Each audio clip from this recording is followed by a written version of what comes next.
1월 27일 오늘 하루도 주 안에서 복되시기를 바랍니다. 우리 사도신경으로 신앙을 같이 고백하겠습니다. 나는 전능하신 아버지 하나님 천지의 창조주를 믿습니다. 나는 그의 유일하신 아들 우리 주 예수 그리스도를 믿습니다. 그는 성령으로 잉태되어 동정녀 마리아에게서 나시고 본디오 빌라도에게 고난을 받아 십자가에 못 박혀 죽으시고 장사된 지 사흘 만에 죽은 자 가운데서 다시 살아나셨으며 하늘에 오르시어 전능하신 아버지 하나님 우편에 앉아 계시다가 거기로부터 살아있는 자와 죽은 자를 심판하러 오십니다. 나는 성령을 믿으며 거룩한 공교회와 성도의 교제와 죄를 용서받는 것과 몸의 부활과 영생을 믿습니다. 아멘. 찬송가 183장입니다. 빈들의 마른 풀같이 183장 우리 1절과 마지막 절 부르고 기도하겠습니다.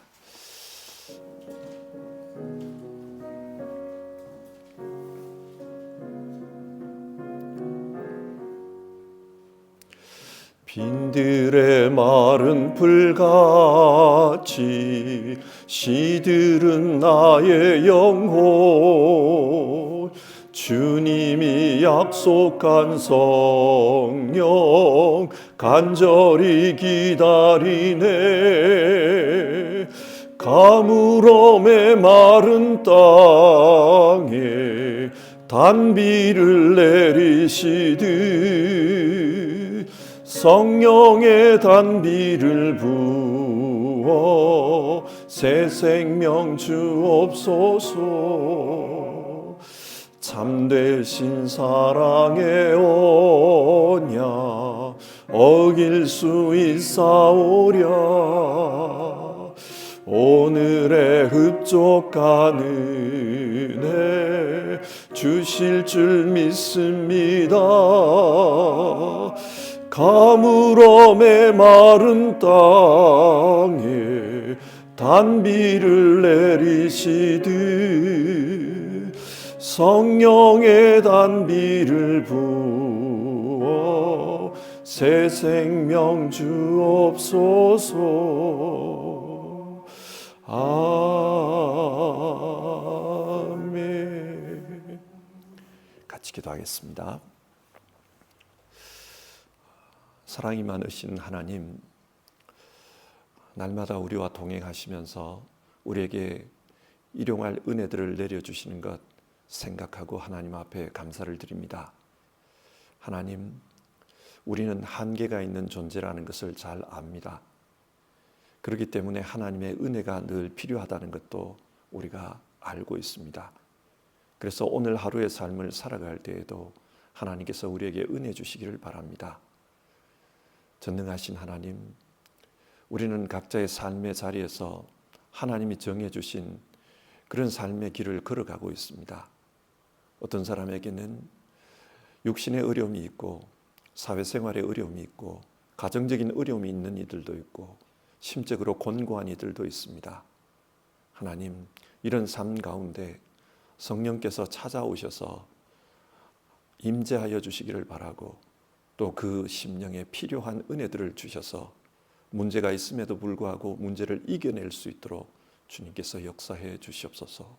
그리고 우리 가운데서 역사하시는 그 주님의 힘으로 모든 것들을 이겨내고 그리고 넉넉히 우리가 가야 할 길들을 잘 걸어갈 수 있도록 도와주시옵소서. 오늘도 하나님 앞에 예배하면서 하루의 삶을 시작합니다. 하나님 각자에게 하나님께서 임재하셔서 깨닫게 하시고 기도하게 하시고 또 그 삶을 결단할 수 있도록 그렇게 역사해 주시기를 바랍니다. 귀하신 예수님의 이름으로 기도드립니다. 아멘.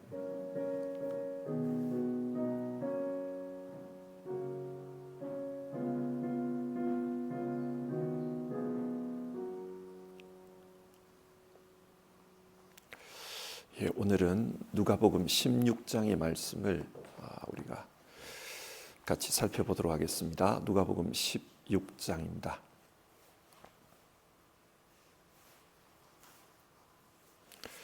누가복음 16장 9절부터 13절까지 말씀을 읽도록 하겠습니다.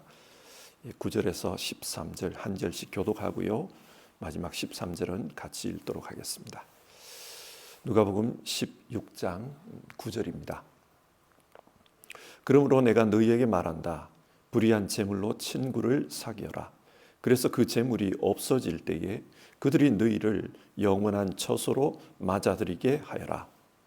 지극히 작은 일에 충성한 사람은 큰 일에도 충실하고 지극히 작은 일에 불의한 사람은 큰 일에도 불의하다. 너희가 불의한 재물에 충실하지 못하였으면 누가 너희에게 참된 것을 맡기겠느냐? 또 너희가 남의 것에 충실하지 못하였으면 누가 너희에게 너희의 몫인들 내주겠느냐? 같이 읽겠습니다. 한 종이 두 주인을 섬기지 못한다. 그가 한쪽을 미워하고 다른 쪽을 사랑하거나 한쪽을 떠받들고 다른 쪽을 업신여길 것이다. 너희는 하나님과 재물을 함께 섬길 수 없다. 아멘. 성경을 읽다 보면은 가끔 성경이 왜 이런 말씀을 하시는지 이해가 안 되는 부분을 만나게 됩니다. 오늘 살펴보는 본문도 그 중에 하나입니다. 예수님은 제자들에게 불의한 청지기에 대해 말씀하시면서 불의한 재물로 친구를 사귀어라 그렇게 말씀합니다. 이게 무슨 말입니까? 불의한 재물을 취해도 된다. 그것을 말하는 것입니까? 상식적으로 생각할 때 예수님이시라면 신실한 청지기가 되어야 한다. 너희는 불의한 재물을 취하면 안 된다. 정직한 삶을 살아야 한다.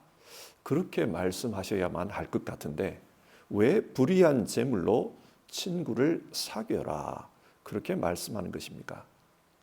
이해가 잘 되지가 않습니다.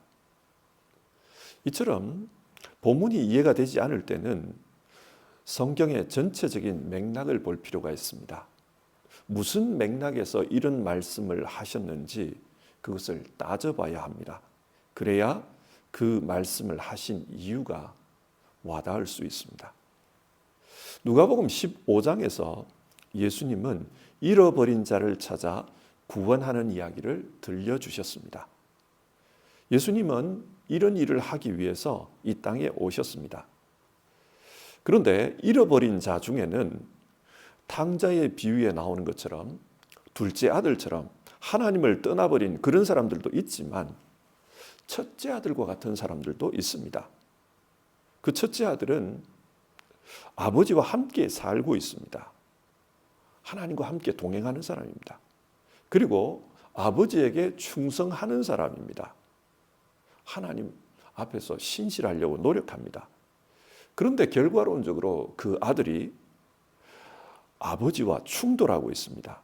그러면서 천국을 상징하는 그 잔치에 들어가지 않겠다고 말하고 있습니다. 왜 그럴까요? 불의한 청지기의 비유는 이 큰 아들과 연관이 되어 있습니다. 하나님은 잃어버린 자를 찾기 위해 메시아를 보내셨다. 그런데 지금까지 충성하던 사람들이 그 메시아를 따르려고 하지 않는다. 무엇이 진짜 충성일까? 성경 그걸 묻고 있습니다.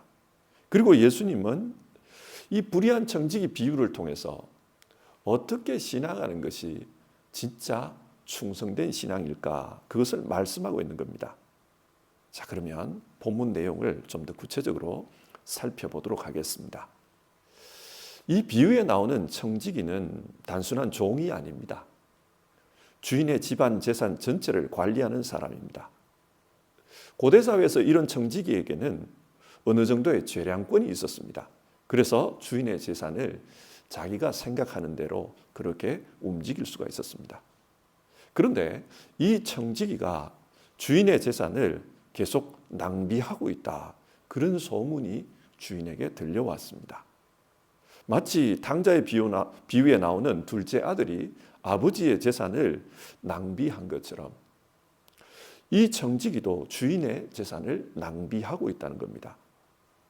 그래서 주인은 그 청지기를 불러서 이런 말을 합니다. 2절인데요. 자네를 두고 말하는 것이 들리는데 어찌된 일인가? 자네가 맡아보던 청지기 일을 정리하게.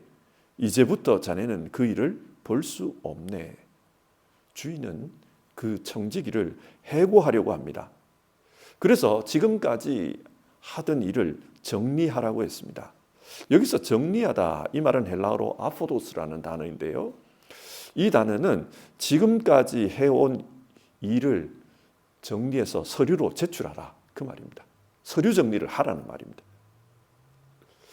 성경에서 이 아포도스라는 단어는 하나님의 심판과 관련해서 자주 사용됩니다.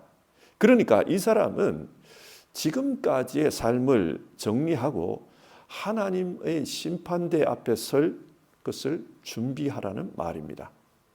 하나님의 심판대 앞에 서야 됩니다. 그러자 이 사람이 어떤 선택을 합니까?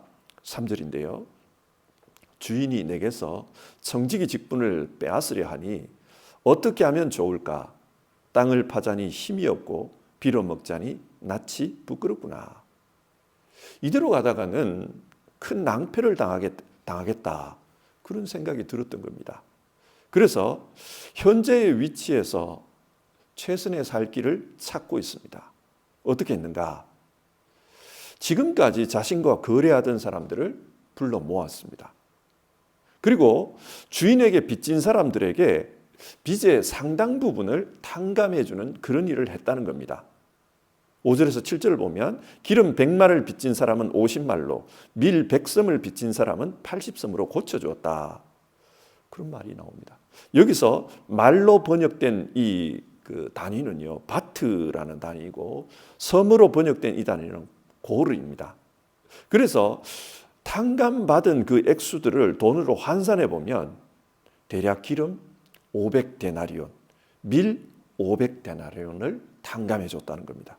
500데나리온, 1년 반의 연봉에 해당되는 그런 돈입니다. 그런 돈들을 자기 재량껏 탕감했다는 겁니다. 이렇게 빚을 탕감해 주면 빚진 자들은 참 고마워할 것입니다. 그리고 자기가 해고된 이후에 이 빚진 자들이 자기에게 입었던 은혜를 생각해서 그때 도와줄 거다, 이런 기대를 하고 있는 겁니다. 그래서 청지기는 그렇게 행동했습니다. 그런데 문제는 이런 청지기의 행동이 주인에게 알려졌다는 사실입니다. 이 청지기의 행동은 결코 옳은 게 아닙니다. 주인의 재산을 계속해서 손해를 입히고 있습니다. 따라서 엄벌에 처하는 것이 상식적인 대응입니다. 그런데 여기에서 반전이 일어납니다. 8절을 보면 주인은 그 불의한 청지기를 칭찬하였다. 그가 슬기롭게 대처하였기 때문이다.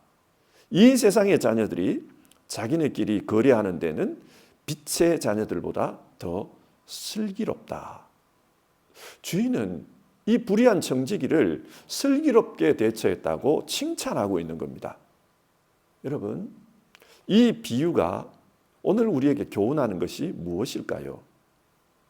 이런 부정한 방식으로 돈을 모아도 된다, 내가 살기 위해서는 다른 사람에게 해를 끼쳐도 된다, 그걸 말하는 겁니까? 절대 아닙니다. 이 비유는 단 한 가지의 교훈만을 전달하는 데 목표를 두고 있습니다. 그 교훈에 우리는 목표를 맞춰야 합니다. 예수님께서 이 비유를 말씀하신 이유는 앞에 나오는 비유의 큰 아들 때문입니다.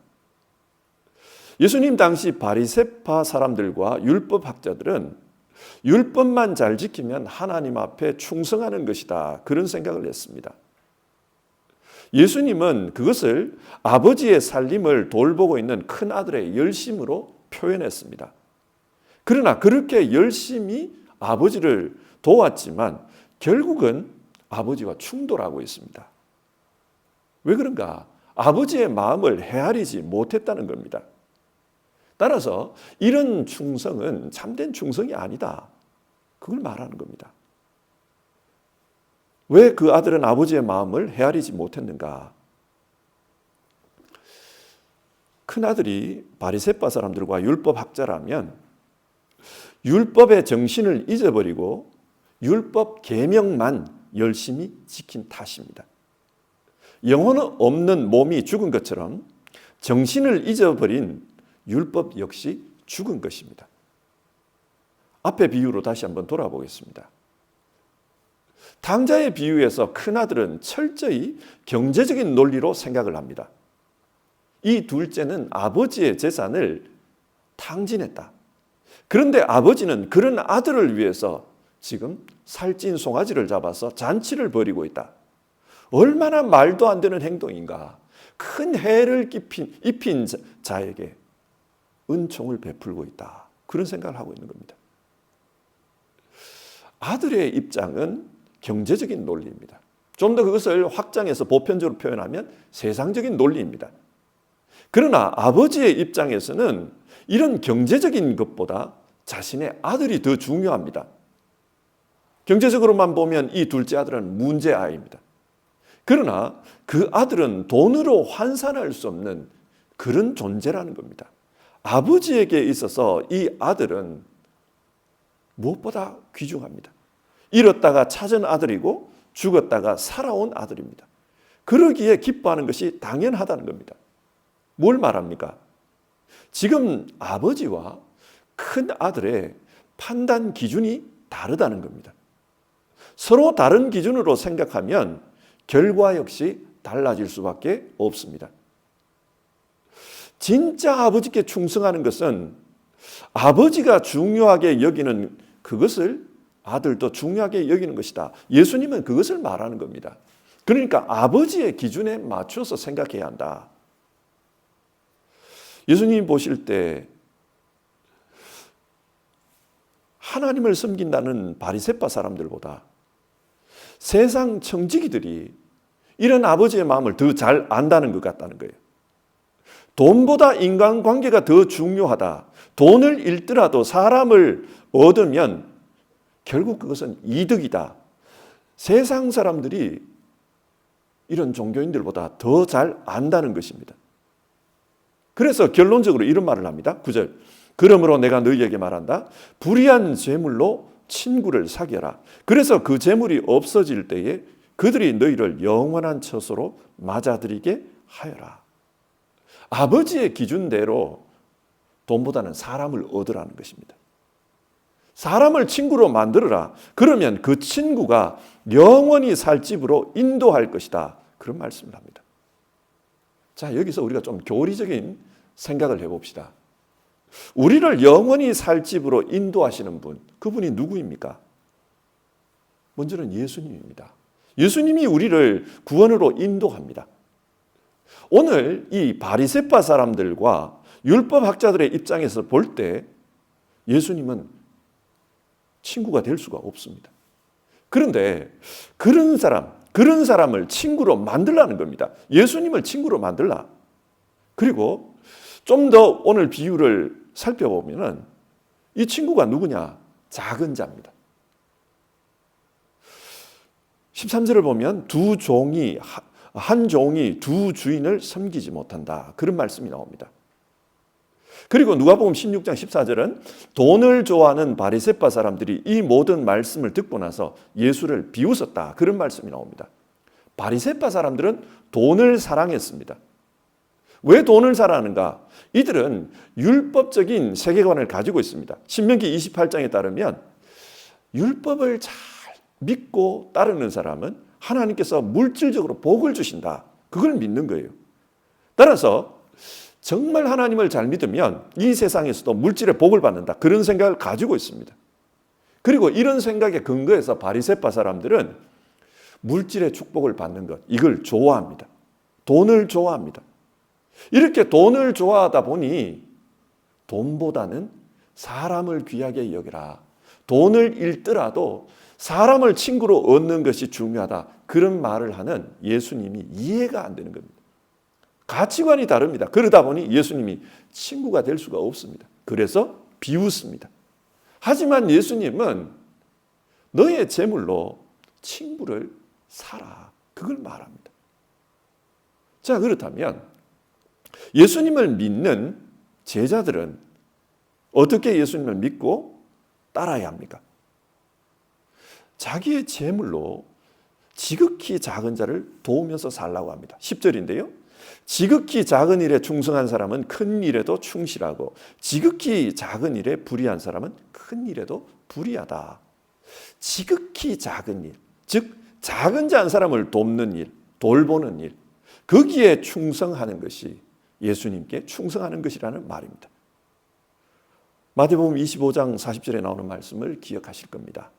너희가 여기 내 형제 자매 가운데 지극히 보잘것없는 사람 하나에게 한 것이 곧 내게 한 것이다. 예수님은 지극히 작은 자 한 사람을 자기 자신과 동일시했습니다. 그래서 지극히 작은 자 한 사람을 돕는 것을 예수님 자신을 섬긴 것으로 말씀합니다. 예수님은 이렇게 하라고 지금 이야기하는 겁니다. 그런데 유의할 부분이 있습니다. 오늘 성경이 말하는 불의한 재물은 부정한 재물을 말하는 게 아니라는 것입니다. 부정한 재물은 나쁜 방법으로 얻은 재물입니다. 여기서 말하는 불의한 재물이란 이 세상의 물질을 가리킵니다. 따라서 이 세상 것으로 하나님을 섬기지 못하는 사람은 영원한 것으로 하나님을 섬긴다고 말해서는 안 된다 이 말입니다. 요한 1서가 말을 합니다. 눈에 보이는 형제를 사랑하지 않으면서 눈에 보이지 않는 하나님을 사랑한다고 말하지 말라. 그 말씀과 동일한 맥락입니다. 누가는 다른 복음서에는 나오지 않는 이런 비유를 소개하고 있습니다. 그런 질문이 들어요. 왜 다른 복음서는 소개하지 않는 걸 누가는 소개하고 있을까? 누가복음을 기록하고 있는 이 누가는 이방인 선교사로 살았습니다. 헬라인들과 로마인들에게 복음을 전했습니다. 그러면서 고민이 있었던 것 같아요. 왜 그런가? 이 헬라인들과 로마인들은 형이상학적인 관념을 쫓는 그런 습관이 있다는 겁니다. 그래서 복음을 가르쳐도 이 복음을 형이상학적으로 이해하고 관념적으로 그것을 받아들인다는 거예요. 그래서 어떻게 하면 이런 사람들에게 바른 믿음을 가르칠 수 있을까? 그래서 아주 구체적인 이 비유들을 가져와서 사용하고 있는 겁니다.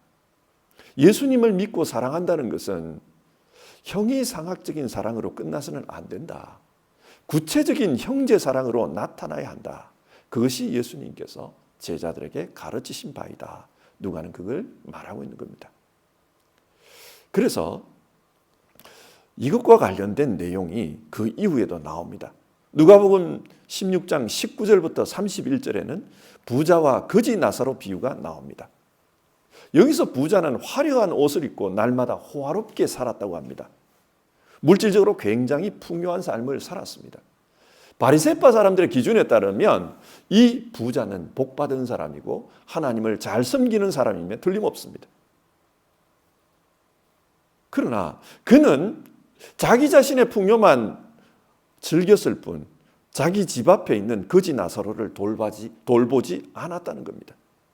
그 결과 마지막에 어떻게 되었는가? 이 사람은 비참한 최후를 맞이했다고 합니다. 지옥에서 물 한 방울이 그리워서 타는 목을 한 방울의 물로 적셔줄 수 없습니까? 나사로를 통해서 나를 좀 도와줄 수 없습니까? 그렇게 구걸하고 있습니다. 성경이 이것을 통해 말하는 것은 지금 자신이 가지고 있는 이 세상의 물질로 친구를 사귀라는 것입니다. 그 친구를 사귀는 것이 예수님을 믿는 길이고 또 예수님을 사랑하는 길이다. 그렇게 말하고 있습니다. 오늘 설교를 정리하겠습니다. 예수님은 우리에게 하나님 나라를 전해주기 위해 이 땅에 오셨습니다. 그리고 잃어버린 자를 찾아서 하나님께로 돌아오는 그 일을 하셨습니다. 누가 잃어버린 자인가? 탕자의 비유가 말하는 것처럼 아버지를 떠난 둘째 아들 같은 사람들이 있습니다. 영적 이방인이 되어버린 그런 사람이죠. 뿐만 아니라 아버지의 집에 살고 있는 그런 잃어버린 아들도 있다는 겁니다. 첫째 아들입니다. 예수님은 하나님을 믿는다고 따라다니는 사람들, 그러나 그 안에 하나님을 잃어버린 사람들, 그 사람들에게 오늘 이 비유를 들려주는 것입니다. 왜 하나님의 집에 살면서도 잃어버린 자가 되었는가? 그들이 가지고 있는 기준이 아버지와 다르다는 거예요. 세상의 논리, 경제의 논리, 효율성의 논리로 살아가기 때문입니다. 삶의 기준이 물질에 있습니다. 이런 사람들을 향해 예수님은 하나님 아버지가 중요하게 여기는 것은 재물이 아니라 사람이다. 이익을 취하는 것보다 관계를 취하는 것이다. 효율성보다는 사랑을 베푸는 것이다. 그것을 말씀합니다. 성도 여러분, 이 말씀을 가지고 오늘 우리 자신들을 한번 돌아볼 수 있기 바랍니다. 우리 모두는 하나님의 집에 있는 사람들입니다. 그리고 예수 그리스도를 믿고 따르는 제자들입니다. 우리는 어떤 기준으로 이 세상을 지금 살아가고 있습니까? 교회에 다니지만 세상 기준으로 살아가고 있지는 않습니까? 만약 그렇다면 탕자의 비유에 나오는 그 큰아들이 오늘 우리일 것입니다. 예수님은 예수님께서 보여주시는 그 기준으로 살아가야 한다. 우리에게 그것을 권면합니다. 사람을 귀하게 여기라. 관계를 소중하게 여기라. 그리고 작은 자를 사랑하면서 살아가라. 우리에게 그것을 말씀합니다. 오늘 이 말씀을 돌아보면서 우리의 신앙을 다시 한번 점검해 봅시다. 그리고 우리의 기준을 예수님의 기준에 맞추어서 살아가는 우리 모두 되기를 바랍니다. 우리 찬송가 220장 부르고요. 기도하는 시간을 가지겠습니다. 찬송가 220장입니다.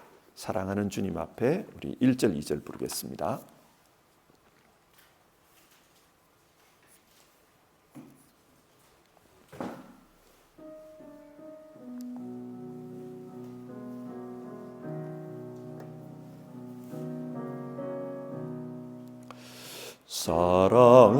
사랑하는 주님 앞에 형제자매 한자리에 그 신은혜 생각하며 즐거운 찬송 부르네.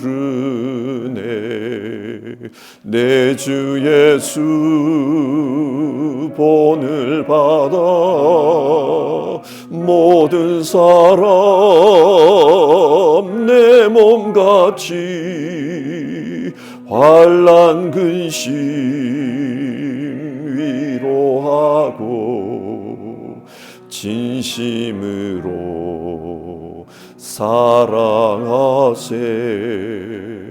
사랑하는 주님 앞에 온갖 충성 다 바쳐서 괴로우나 즐거우나 주님만 힘써 섬기네. 우리 주님 거룩한 손 제자들의 발을 씻어 남 섬기니 종의 도를 몸소 행해 보이셨네. 자, 이 시간 오늘 우리가 살펴본 성경 말씀을 가지고 기도해 봅시다. 두 가지의 기도 제목으로 기도해 봅시다. 먼저는 우리 개인의 삶의 기준의 문제입니다. 나는 정말 사람을 물질보다 더 귀하게 여기면서 살고 있나? 나는 이익을 취하는 것보다 관계를 취하는 것을 더 소중히 여기고 있나? 나는 효율성보다 사랑하며 사는 것을 더 존귀하게 여기고 있나? 우리가 그것을 한번 생각했으면 좋겠습니다. 그리고 주님께서 성경을 통해 말씀하시는 그런 기준으로 살아갈 수 있도록 도와주십시오. 그래서 내 삶이 몸은 교회에 속해 있는데 생각과 가치관이 세상에 속해 있는 큰아들과 같은 그런 모습으로 살지 않도록 도와주십시오. 정말 내 기준이 주님을 따라가기를 원합니다. 우리가 먼저는 자기 개인의 문제를 가지고 그렇게 기도를 했으면 좋겠고요. 두 번째는 우리 교회를 위해서 기도합시다. 교회는 세상 속에 있습니다. 그래서 세상과 융화하면서 살아가는 것이 중요합니다. 그런데 그러는 과정 속에 교회가 세속화되어 버리고 교회가 세상 속에 하나가 되어버리는 그런 현상들이 나타납니다. 주님 우리에게 지혜를 주십시오. 세상 속에서 어떻게 우리가 빛과 소금으로 서 있을지 우리에게 지혜를 주십시오. 그리고 정말 사람을 귀하게 여기는 교회 되게 해주십시오. 그리고 관계를 소중하게 여기는 교회 되게 해주십시오. 하나님, 개인주의가 편만한 그런 세상 속에서 많은 이들이 이기적인 삶을 살아가고 있는데 교인으로서 교회로서 우리가 어떤 관계를 형성해 가야 될지 우리를 도와주십시오. 그리고 작은 자에게 관심을 가지는 세상의 약자라고 불리는 자들, 그들을 불쌍히 여기며 긍휼의 마음으로 우리가 함께 길을 걸어가는 그런 교회 될 수 있도록 도와주십시오. 우리 시대의 교회가 강자의 편에 서서 강자의 논리를 대변하는 그런 교회 되지 않게 하시고 주님의 논리를 따라갈 수 있도록 도와주십시오. 우리 그런 기도 제목으로 이 시간 같이 기도해 봅시다.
하나님, 오늘 주어진 성경 말씀을 통해서 우리의 신앙을 돌아보게 되고 또 우리가 어떤 신앙으로 나아가야 되는지를 성경 말씀을 통해 듣게 됩니다. 하나님, 먼저 우리 자신들의 신앙을 돌아봅니다. 우리가 세상 속에 살면서 세상의 논리와 세상의 가치관을 배제하고 살 수 없습니다. 그리고 그곳으로부터 우리가 배워야 될 것도 있는 게 사실입니다. 하나님, 그런데 그러는 과정 속에 우리가 정작 하나님이 기뻐하시는 기준들은 다 잃어버리고 사는 것은 아닌지 우리 자신들을 돌아보며 다시 한번 점검합니다. 오늘 성경은 우리에게 사람을 가장 귀한 존재로 봐야 된다. 그리고 이익보다는 관계에 우선해야 된다. 효율성을 따지기보다는 사랑을 실천하는 데 힘써야 된다. 우리에게 그런 말씀을 전하고 있습니다. 주님, 이 세상 살면서 우리의 기준이 주님의 말씀에 근거할 수 있도록 도와주시옵소서. 그래서 세상 속에 살지만 세속화되지 않고 또 세상을 품고 살지만은 우리는 거룩한 자로 살아갈 수 있도록 주님 도와주시옵소서. 우리 성도님들에게 삶의 지혜와 신앙적인 지혜를 주님께서 허락해 주셔서 정말 지혜롭게 신앙할 수 있도록 주님 도와주십시오.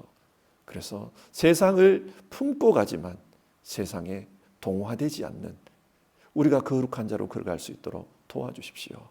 하나님, 우리 베를린 소망교회와 또 우리 시대의 교회를 두고 기도합니다. 하나님, 교회는 세상의 빛과 소금이라고 했기 때문에 우리가 세상 속에 있어야 합니다. 세상 속에 주의 진리를 밝혀야 합니다.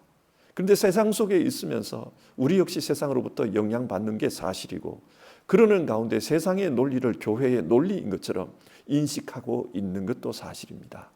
그래서 주님께서는 작은 자 한 사람에게 하는 것이 곧 나에게 하는 것이다 말씀했지만, 우리는 작은 자보다는 큰 자에게 더 관심이 많고, 그래서 세상의 주류가 되는 것에 관심이 많은 것을 봅니다.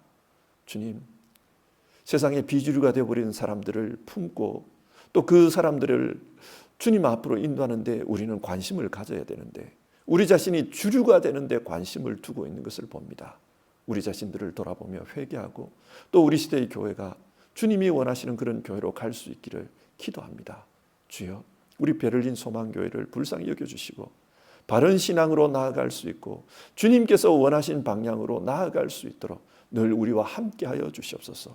아버지 하나님, 정말 우리 교회에 속한 모든 성도님들, 또 우리 교회를 이끌어가는 모든 리더들이 하나님의 마음과 하나님의 지혜와 또 하나님의 가치관과 기준을 가지고 우리가 바른 신앙으로 걸어가도록 늘 우리와 함께하여 주시옵소서. 오늘도 우리의 삶 가운데서 주님 역사해 주시기를 바라고, 주님의 역사를 간구하며 하루를 시작하는 모든 성도님들의 삶 속에 주여 임재하여 주시옵소서. 동행하여 주시옵소서. 인도해 주시옵소서. 그리고 주님의 역사가 나타나도록 이끌어 주시옵소서. 우리 주님 예수님의 이름으로 기도드립니다. 아멘. 주기도문 하겠습니다. 하늘에 계신 우리 아버지, 아버지의 이름을 거룩하게 하시며 아버지의 나라가 오게 하시며 아버지의 뜻이 하늘에서와 같이 땅에서도 이루어지게 하소서. 오늘 우리에게 일용할 양식을 주시고 우리가 우리에게 잘못한 사람을 용서하여 준 것 같이 우리 죄를 용서하여 주시고 우리를 시험에 빠지지 않게 하시고 악에서 구하소서. 나라와 권능과 영광이 영원히 아버지의 것입니다. 아멘.